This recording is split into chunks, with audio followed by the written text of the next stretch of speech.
Hello. Uh, so welcome to your nice reflective assessment. Um, okay. So what we're going to do here is we're going to describe a little bit the project and what you and I went through. But the main focus of this work is describing what we learned of these two masters of puppetry that you and I worked with this term. Is this okay, and I? Yeah, that's basically what we're doing. Good. Um, that's Neville Trenter and Mark Dawn from Blind Summit. Yes. So why don't you just describe the year in the beginning, the term? What did we do? Yes. So it all started in the summer, right? Yanai did a workshop with Neville Trunter. It was very effectual on him, both from the performing aspect of learning to work with puppet like me, and also technically about making puppet like me. I always had a problem with applying color on puppets. Yes, that's true. Like Funky, all my puppets were always bare foam. So not anymore. He learned from Neville Trunter the secret of using what is it? Contact glue and bondages and latex and acrylic paint. Yes. So that was the impact, especially this kind of work, the work that the puppet talks something and then the person talk and they communicate. Yes, this is something that Neville works about a lot, and we learn how to do it. No, no, you see, this didn't work because we're still learning. Ah. Then Then there was the work on the project itself, making puppets, me and two others, and finding materials. In the beginning, and I was improvising on the street or going to studio and improvising there with a student of the CDP. Yes, that's what I was doing, trying to find material. But eventually, we just wrote a script. So we'll talk a little bit about that. But the main thing is these two people. So why don't we speak about Neville Trunter? True. About his principles of puppetry as we understood it. Exactly. So we have a list here, and we can walk through that. Yes. Okay. What do you see here? Puppetry is about body language. It has to be minimal and effective way to tell it. Everything that happens on stage has meaning.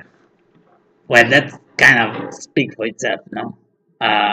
Puppetry is about physical movement and everything matters. Um, it's about being concise. Um, yeah, okay, there's nothing more to add. The face of a puppet is a mask. So we're trying to understand how to be concise with a puppet, and we were working with this puppet called Zeno. And Zeno has a well, it's really nice. It's really good to work with. You can do anything, and um, you can be any kind of character with Zeno. You can do Marilyn Monroe or Charlie Chaplin. And Neville says that the reason that he only works with Zeno, the reason that Zeno works so good is because Zeno is a mask. And what makes his mask is asymmetry. Zeno has this kind of asymmetry in his face that allows him to have different kind of emotions. And well, continue. You're doing good. Yeah. Well, when Yanai built me, he tried to put this kind of asymmetry in my face. So you see, Yanai explain. Well, like his eyes that go on the other side. Raise your head. Yes. His head that is on one side, and even his mouth that I discovered can be smiling or grinning. Yeah, you're doing good. Just by where you look at it. So this asymmetric face allows to have all these emotions. Exactly. Um, and yeah, and that's what makes us puppet perfect masks. So yes. What more? Um, action. Action is a great principle with Neville. Um, we look at the action. Neville doesn't do ventriloquism. Yeah, I can do a little bit. I've trained with it, like the ability to speak without moving the lips, like this. Well, you want to demonstrate our abilities to vent. Good. Okay, we're doing it. Exactly. Um, but um, but Neville doesn't do this. Yes, Neville doesn't hide his lips movements, and the reason that that works anyway is because there's something big and moving in the field. So people don't look at the lips; they look at these big things which is moving. Um, and that's really important because if you do this, that you have a big movement on both places, it's hard to understand where to look at. But if you do this and you kind of hide the lips, you also try to use smaller movement, then it's very easy. It also means that other body movement can destroy the illusion. So don't do that. Try to be steady and let the eyes go the right place. Another thing that allows this illusion that never does to happen is the eyes. Ooh. One of the things that makes the illusion happen is eye contact. And one of the things that can break the illusion is losing eye contact. So if I turn to an eye like this, la la la la la la la la la la la, you only look at an eye now. But as I do this, boom.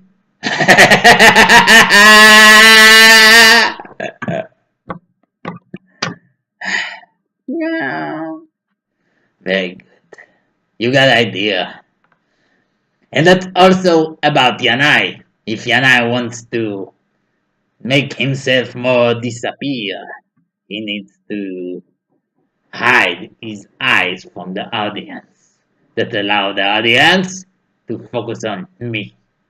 It also means that when we want the audience, you, to focus on Yanai, then it's good if I hide my eyes. When I do this, then it's easy for everyone to focus on me, believe in me, while the cat is still here, is still alive, but he got a rest.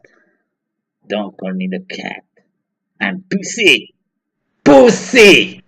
It's not a political correct name, but I'm not a political correct puppet.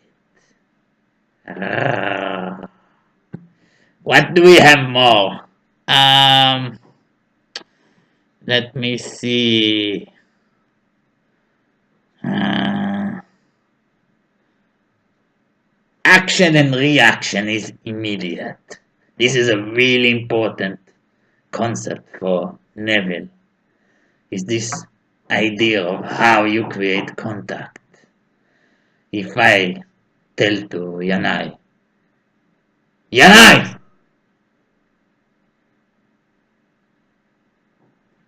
It's immediate.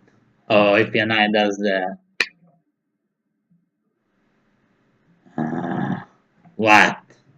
You see, it's immediate. Neville he has this exercise in which we play with yes and no. So I want to do something, and then I tell me no. It's something like this. Wait, I will show you. No, no, but yes, no.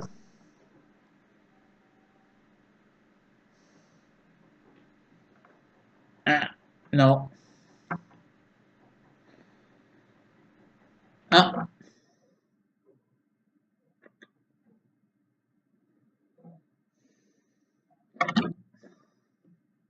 no. No, no, no, no, no.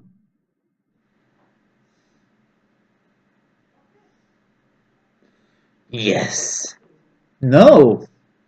Yes. No.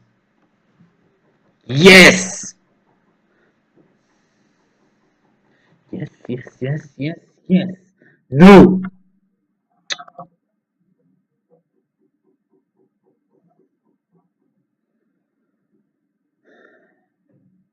Enough. Okay, they got it. Um. So yeah, that's action reaction. It's really important because the instinct, well, of us was to do this, right? Like you do something, then you get it, then you act. But well, this immediate thing, it really works. So it's another way to do this. Uh, what? Just, let's continue. Good. Um, what more? What more? What more? When Papa don't move, they think. Thinking is crucial. Thinking, moving, thinking, moving. Um, that means that stops are crucial. They are as crucial as movement. And they give meaning to movement. Because if I want to go toward this computer, I'm in my hall, I look at it.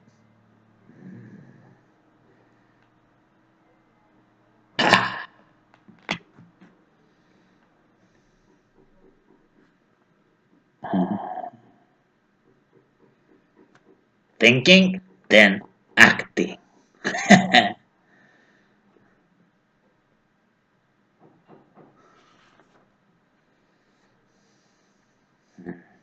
Another important reason to focus on silence is that it's the silence after the storms that makes the impact. Yes. Neville talks about this show he did. Wait, let me tell that. Um, so there was this show, and Neville was screaming, a great scream. Ah!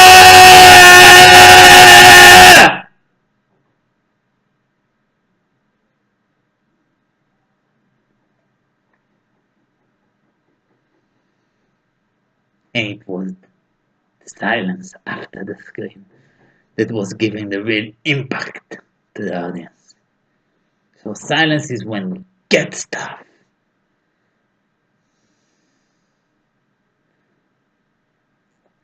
Now, here's this thing about being pulled and being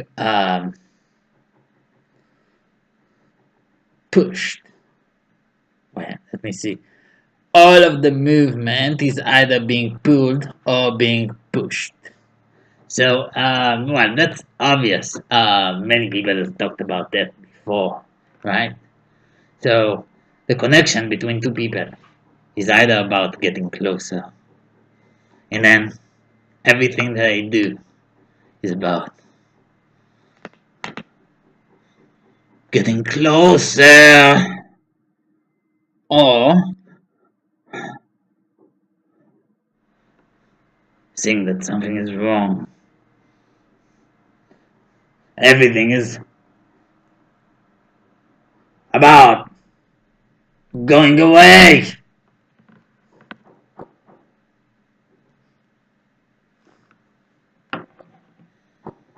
Can you put me in my place, please?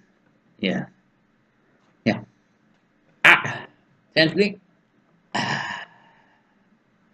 Good. Um. Well, I will look. Um. The close thing is about breathing. So the body goes down in breathing and up. Smaller and bigger. Smaller and bigger. So there isn't really a need to make sounds about breathing all the time. It's all about movement. Yeah? Only movement.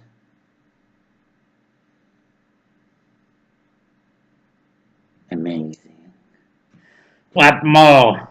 Um, Different paces give different meaning, obviously. And it is still something that we need to learn to walk about. Um, but it, as Neville says, everything has meaning. Every movement that you do on stage tells a story.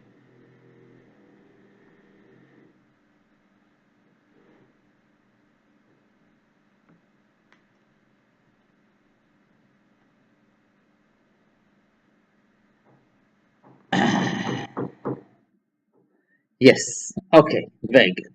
I don't know what that meant. Sometimes we try to demonstrate thing and well, we try. I mean, that is at least something, no? Um, Another thing that he emphasizes, of course, speaking to the diaphragm and the project. Neville has been working a lot with opera singers, so voice technique is very important for him.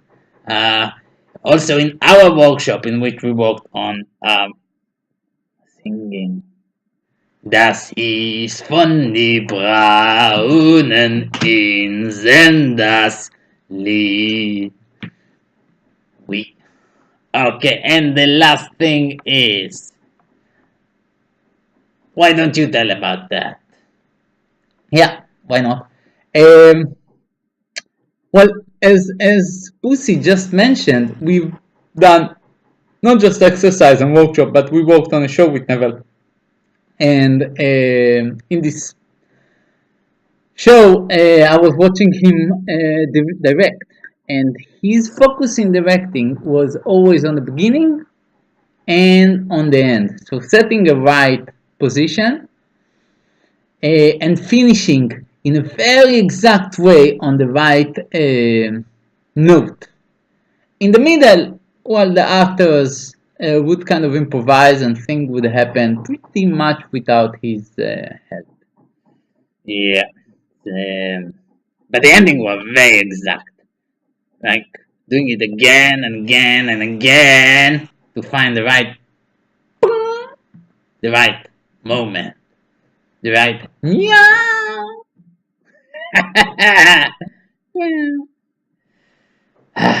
Now, um, this leads us to other aspect that he was emphasizing more to do with directing, like um, archetypes. Archetypes is an important issue with Neville. Um, it's really important for him. He said that in each of his show, he was looking for these archetypes, meaning the father, the little girl, the king, the fool, the monster, things like this. Um, and even with something grim like this show about the Nazis in the bunker, he was looking at those Nazis also as the father, right? Also a position. Um, and when he directs, he really looks for the archetypes in the characters, and he designed the puppets to fall into those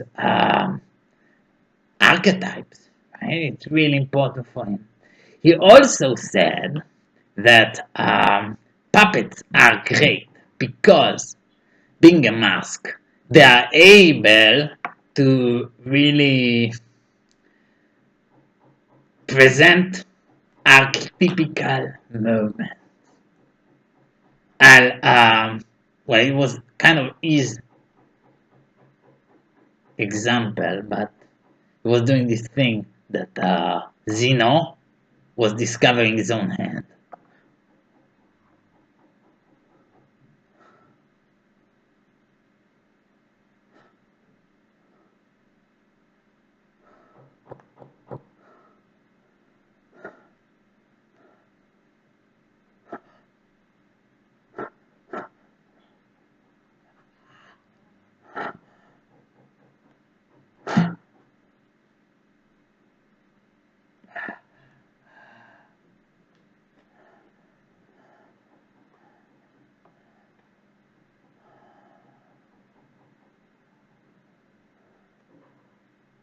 Something like that.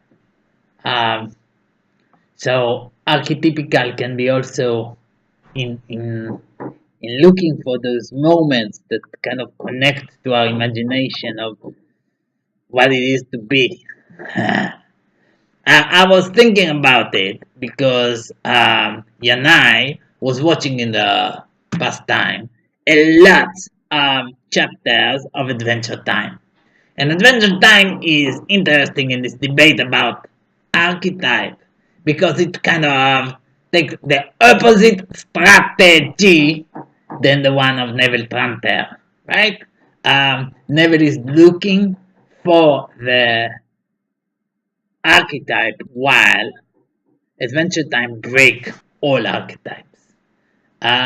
First, it uses of archetypes like king, hero, princess, monster are constantly broken. The monsters are not monstrous. The gods are not godlike. The princesses are not anything we think of princess. Everything is reshapen, and everything is kind of reshapen with something that comes from real life, from everybody's life, from somebody's life. So this princess, she's not a princess. She's like the neighbor of somebody with some special peculiarities that this neighbor have. Um, so it's breaking all archetype, but it keeps the name of the archetype. So it really confuses you. The princess is not a princess, and so on. So these are two strategies. Yes, exactly. These are two strategies. You can, on the one hand, um, look for what Neville is looking for, this really um, exact um, archetype, or you can try to do the queer strategy and try to break everything. Is that queer?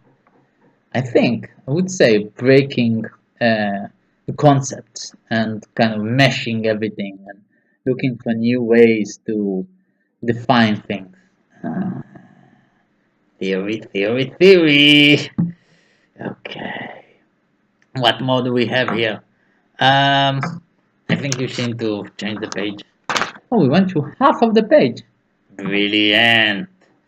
Um, oh, this is really important. Really, really, really important. Bring it closer. I'll read it.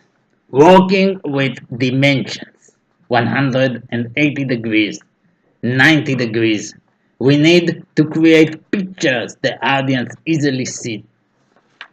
Yeah. This is this reminds me of Buster Keaton. Yeah, Buster Keaton. What Buster Keaton did in his movies, he would have that the world of the movie only contains what the audience can see.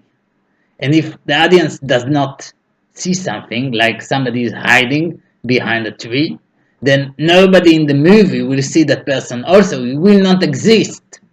Um, so this is something that Neville kind of suggests that we need to see the stage. We need to see what's happening from the point of view of you, the audience. And we need to make sure to walk in the directions that you see best. So 180 degrees means to walk this direction. So if I want to do something with Pussy, we'll go this. Or maybe Pussy will go, I see you. And there is also the 45 degrees, like looking up, 45. This is where God is. This is where all the dreams. What do you dream of, Pussy? I don't dream of nothing. Only Nirvana. This is very strange. And then there is 45 degrees down, which is where the internal looking is. This is looking inside, remembering. This is also sadness.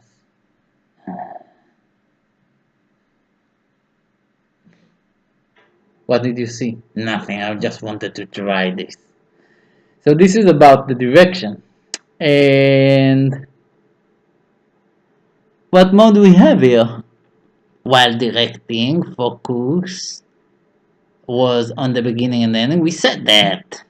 Uh, Triangles. Yes. We have two more things. First is the triangles. Well, we played with triangles before. Triangle means that the best scenes are scenes in which there are two characters, yeah, and an object. This would be an object. Yes, this would be a good object. And we can read it together. Yes, let's read it together. We can make a really dramatic moment from this. I don't know if that's dramatic, but we are coming to the last point. Okay, what was the last point? We missed it before. It was about movement. Oh yes, puppets move with all the body. Yes. So if I want to look at something, first I will look with the head, then with the whole body. This is kind of like biomechanics of Meyerhold that found a way to use the whole body for anything. So I wouldn't just turn my head, I would turn my whole body. Ah, that's pretty much what we learn of Neville, I think. There's a lot of practical things here, and we were, well, we are using it in what we are doing. But Neville was not our mentor this time. No, no, no, no, no. No, it was Mark Don. Wait, put me in my place. I'm sliding. Yeah. Thank you. It was Mark Don. So, so now let's talk about Mark Don a little bit and about the principles that we kind of learned from him. So, what did Mark Don first said? Well, first he talked about clearness. No, not about clearness, about clearness of objective. He said that you must have a clear objective. Yes.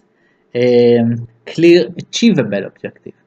So if it's to walk on the street, it would be to earn money and to, yeah, to organize a good job and earn money. If it's to do a cabaret, then you have to find a cabaret and perform the cabaret and know exactly when you're going to do what. I guess that's kind of hold to every project. You mustn't walk in the air. You need to know what you are trying to achieve and why you are trying to achieve it. It's actually important because I know that as a children book writer, illustrator, I used to do projects, and for me the important thing was to finish the project. Not necessarily to publish it or just to have the story written, and that was it. And indeed I had a lot of stuff that nobody's ever seen and that's been sitting on my computer forever. Yeah, interesting. Another thing um, is focus. This is well, this brings us to Red Band. Yes, Red Band is a show. It's a puppet company from Israel. Yes, uh, a puppet music company. They do cover songs to all kind of famous rock songs. Now the thing is that they play in all the different mediums of puppetry. They started as a street performance. Yeah, I've seen them. I've seen them on the street. Yes, so just playing music. But then they moved to do a television show that was really successful and went for many, I don't not many years, but a few. And then now they're doing big shows, like big rock shows in the rock concert places with, I don't know, maybe 900 or 1,000 people in the audience. So the same show can move to different stages and walk in different places. So this was something that Ian and I was thinking about. Exactly. Which was a problem because, as Mark said, you need to focus. You cannot do a street performance and a cabaret and a big show at the same time. No. So he had to choose, and he did. So that defined our project, which was a cabaret show a cabaret play for 50 to 80 minutes, um, episodalic, so with different sequence. So this term, we only have to finish one or two sequences. That's what we decided to do. What more? How to research. Mark basically said that our research needs to include three basic questions. One, what is the medium? No, I choose a medium. What do I know about this medium? Yes, that's the first one. The second is, what do other people do within that medium? And then the third one is, what am I going to do about this medium? So as Yanai chose cabaret, the first thing was to think about cabaret. Yanai have done lots of cabaret work in Berlin and in Poland, so he knows cabaret show is between 8 and 15 minutes, and sometimes there's a policeman that takes you off the stage if you're not funny, and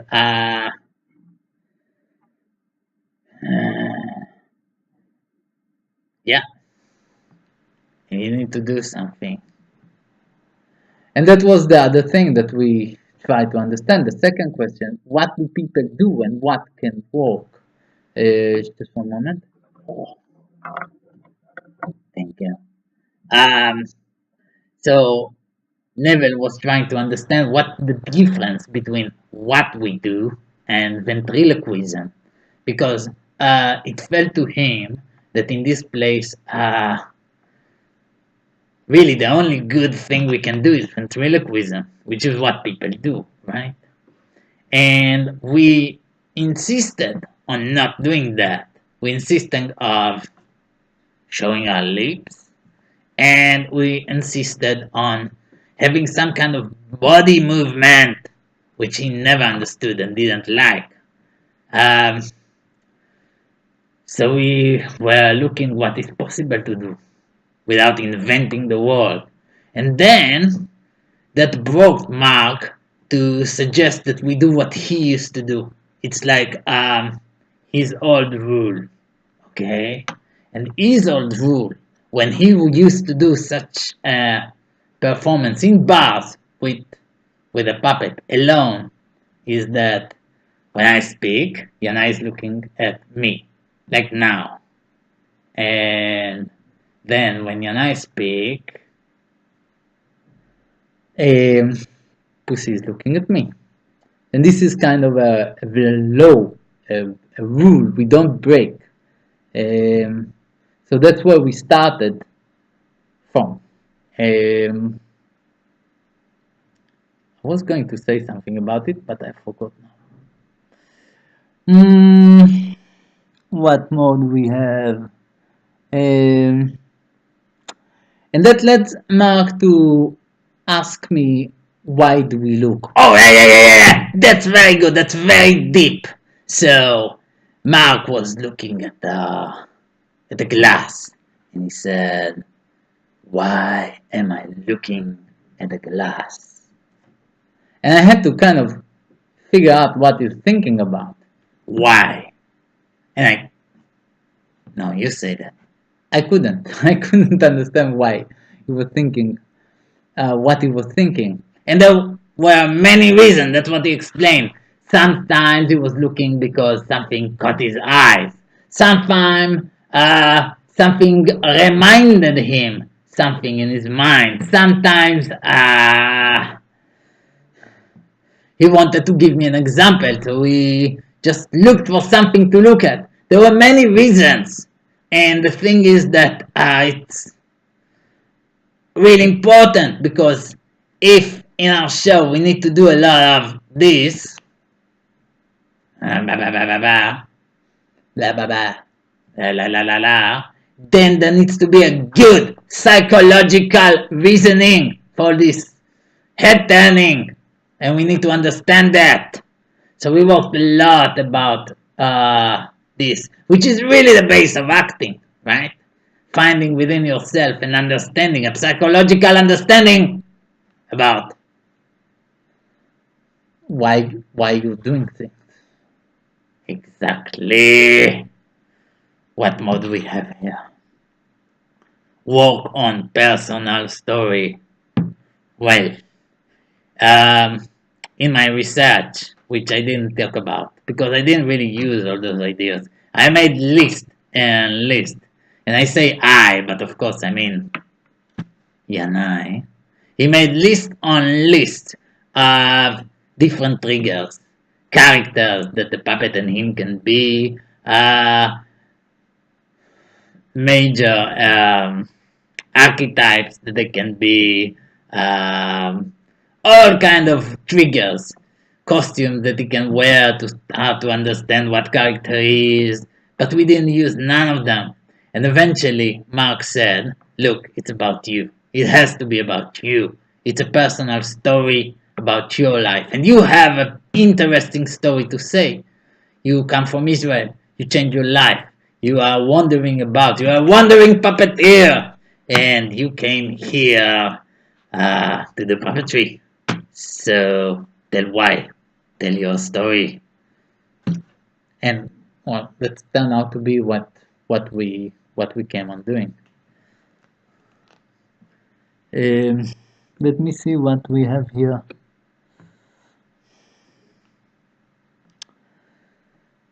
This is about your failure of working with improv. Yes.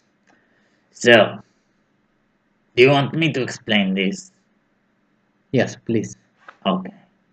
So, in the beginning, Mark suggested that we just work with the video. We just pick to the video and then copy what we said on paper with all the little ams and and I don't know, and use this as a script and then edit from that. Um, and that's what he and I did, not with a video, but he improvised in front of people in the studio. And it was 10 minutes improvisation, and it took from that 5 minutes of moments where people laughed. But it didn't work at all. Um, and Neville always asked, what does it mean? I mean, why did you do this? What do you want us to understand or experience? And the answer was, I don't know. I just took it because people laughed. But now it was not funny at all. And eventually, the way we actually did the script was just by, well, doing this, what we do now, and writing, talking, and writing. Um, yes, but we did work too much with the mirror. And well, he told us, don't work with the mirror. And it's true. You cannot look at yourself while you walk. I see this also now because I'm doing this with the computer and I see myself as I walk, and that's kind of makes everything harder because I'm not supposed to look at myself as I walk. I'm supposed to look at me. Yes. What's next? I don't know. Let me see. Again, bring it. Okay. Work on personal story, failure with writing, easiness of performance. Ah, that is really important. Yes. In the beginning, you wanna say, yeah. Let me talk a little bit. Okay. In the beginning, well, he doesn't know what to say. In the beginning, um, we would play like this. Yana would say something. Pussy, I don't love you. What? You don't love me? Yes, I really don't love you. How can you say this? And so on and so forth. And Mark said, no, this is not good, but without the French accent. He said, you cannot do that. You are destroying the surprise every time. You see, and I tell you something, and you say, huh? Blah, blah, blah, blah, blah, blah, blah. He says something again, and I say, blah, blah, blah, blah, blah, blah, blah. I make this preparation every time before I speak, and this destroys the real tempo of the conversation. It's not realistic at all. No, he said, it must be much more easy. Just turn your head, give focus, and speak. Pussy, I don't love you. What? You don't love me anymore? No, I'm leaving you. No, you cannot leave me. I will not allow it. Why? What can you do? I'll tell your mother. You see? That's what we're talking about. Let's see what more. Um,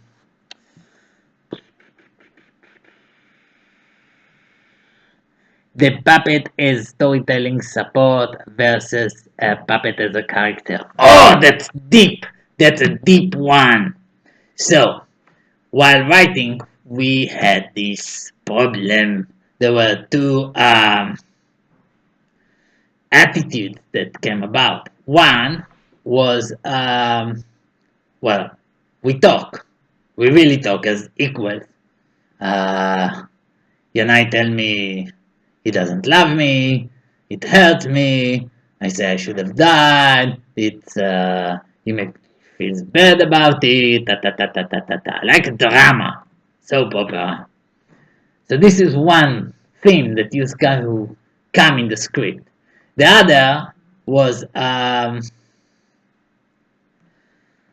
Yanai was talking, and I was just kind of helping him, remarking here or there, giving some smartest remarks, or just asking, "What?"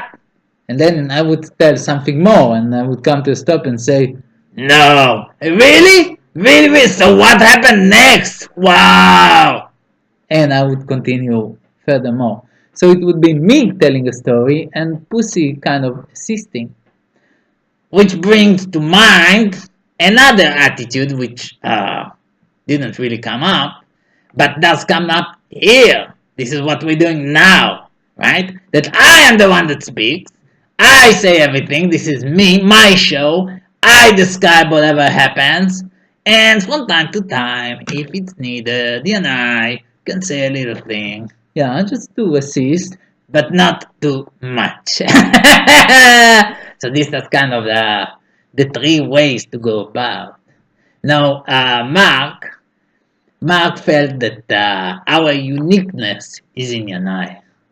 Yanai is giving place, Yanai is speaking his own story, his own life, and I'm kind of helping, giving a mark here, a mark there. But really, the all three emphasizes are possible, and every combination of them is something to be considered. Although right now the piece that we're doing is really a nice speaking, and well, half of it is really we talk, and he tells me that he doesn't like me, and I deal with it. But the rest is Janai speaking, and I say, how interesting. What more? Yes, I'm bringing it. Let's look. The three hats: performer, director, writer. You know what he's talking about? Of course. So Mark was saying that there is a problem because I'm, as an independent worker, I have three hats. Well, not me, I'm the puppet, but you. You are both a writer, a performer, and a director. And he asks us, what does each of us do? Yeah, so we said, well, eventually he said, and we didn't get it, but he said that the actor is the one who is saying the word, the writer is the one who is writing the word, and the director is the one who telling the actor where to stand. That's it. And the problem is that as an actor, you have to sometimes say text that you don't understand, that doesn't make sense to you, but you have to make it work because that's what professional actors do. And as a director, you sometimes need to make a piece of text work, understand its meaning, understand how you can use it to tell a story.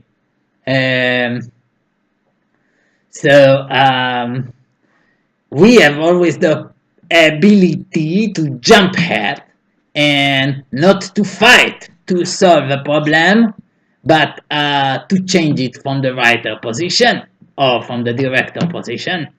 And that's problematic sometimes because Sometimes we wrote something really nice. It really made sense.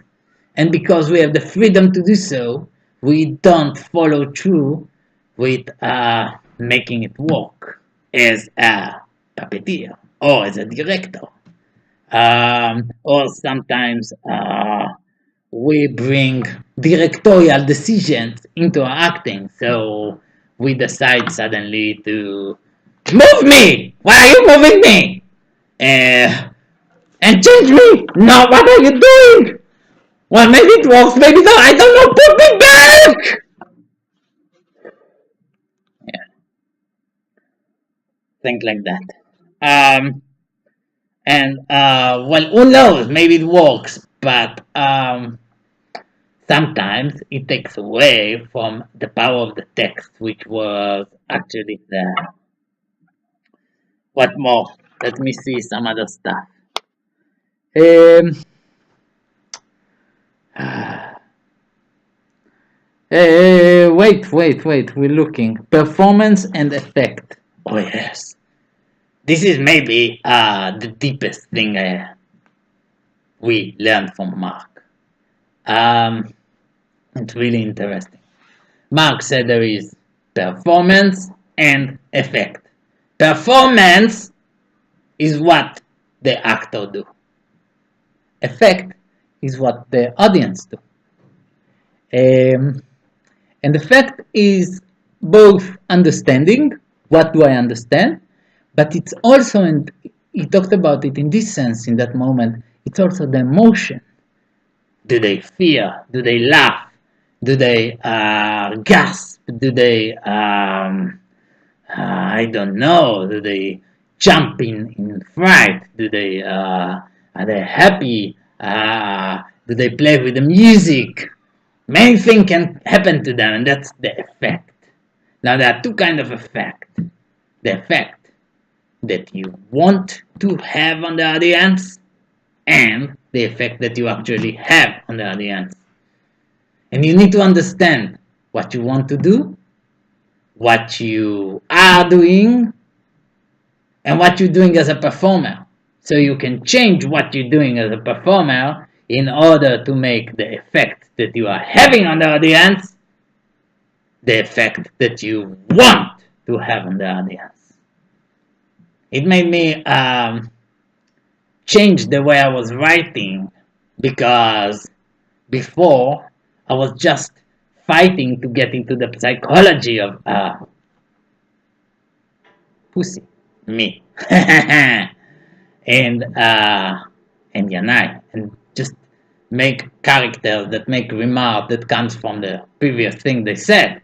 But now we start to understand that no, that's not enough at all. And also, to make a coherent story is not enough. We need to think what happened to the audience. Do they fear? Do they cry? When do we want them to be sad? How do we make them sad? Mark said that actors often they use this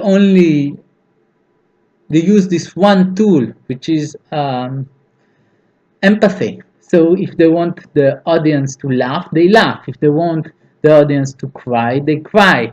And it doesn't work. It's not a subtle tool.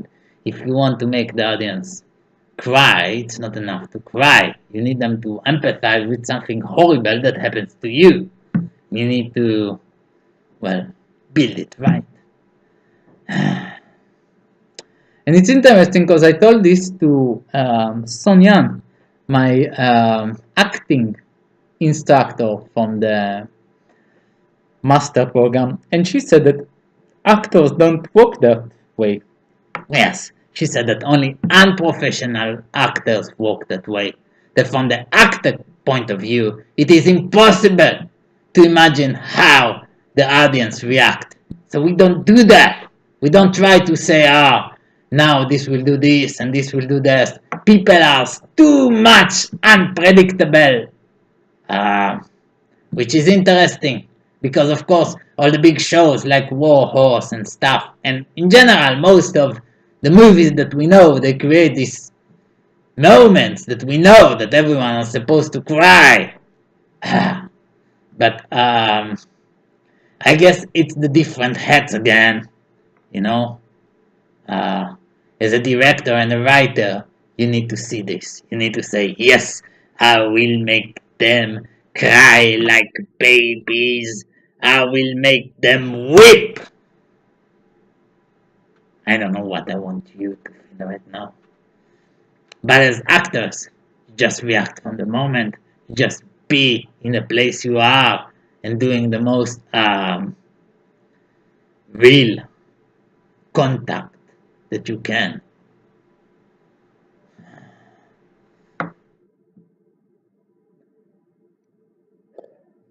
What more do we have? Let's see. Um, that's pretty much this. I mean, we worked with Mark. He worked on the script, and we are doing now another change of the script. But on the 17th, we'll perform. It will be magnificent. Um, but now we kind of finished with Mark, and you kind of understand our project, which is me and Yanai talking about why he did puppetry, and he telling this story about India and how he was in India with his first puppet, which is not me. It's somebody else, and how he had this moment there by a river with a girl and with Bobo the puppet that was very emotional, and he kind of discovered the illusion of puppetry and its power to touch people. So that's the show about, which we didn't say before, so we need to say. But now we have 3 more minutes to talk about Son Yan. So Son Yan was my acting instructor, and the main thing we worked about is how not to be closed. Like, just be open. Yeah. And look. Look.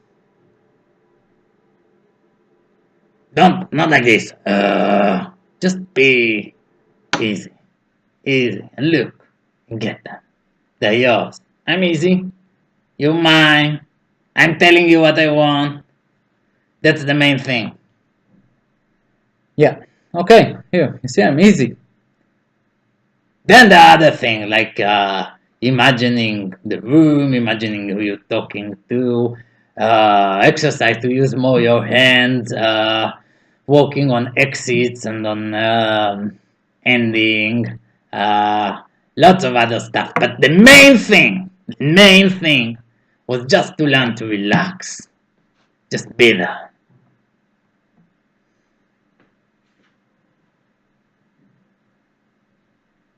Good. And that's it, I think. Um, uh,